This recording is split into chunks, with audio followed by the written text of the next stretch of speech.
কিছু কিছু খাবার থাকে যেগুলো দেখলে ছোটবেলার কথা মনে পড়ে যায়। যেমন এই তালের শাঁস। কার অঞ্চলে এটাকে কি বলা হয় অবশ্যই কমেন্ট করে জানাবেন। এই তালের শাঁসটা তো আমি দুইভাবেই পছন্দ করি। যখন কাটা হয় তখনও পছন্দ করি, আর এটাকে যখন রান্না করা হয় তখনও খুবই পছন্দ করি।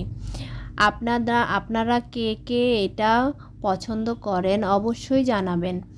আর ছোটোবেলায় তো এই তালের শাঁস সবসময়ই খাওয়া হতো, অনেক দিন খাওয়া হচ্ছে না, তাই আমি এবছর নিজেই তাল খেয়ে এটাকে মাটিতে রেখে দিয়েছিলাম। এরপর এভাবে সুন্দর করে গাছ উঠে গিয়েছে এবং ভিতরেও সুন্দরভাবে তালের শাঁসটা হয়ে গিয়েছে। তাই আজকে আমি শাঁসগুলো তুলে নিয়েছি রান্না করার জন্য।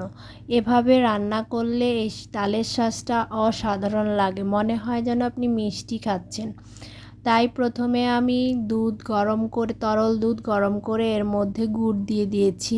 চাইলে চিনি দিয়েও রান্না করতে পারবেন, আমি গুড় দিয়ে রান্না করেছি। গুড়টা গলে আসলে এর মধ্যে দুটো এলাচ একটা দারচিনি দিয়ে একটু ঘন করে নিয়েছি। এরপর আমি আগে থেকে তুলে রাখা তালের শাঁসগুলো দিয়ে দিব। তালের শাঁসগুলো দুধের সাথে জাল হয়ে যখন একদম নরম তুলতুলে হয়ে যাবে তখনই কিন্তু এটা রান্না শেষ হয়ে যাবে। এটা নরম তুলতুলে হবে কিন্তু ভেঙে যাবে না। আমি কয়েকটা ভেঙে ফেলেছি যখন আমি তালের শাঁসগুলো তুলে নিয়েছি তখনই ভেঙে ফেলেছিলাম, কিন্তু আমার রান্না করার সময় একটাও ভাঙেনি।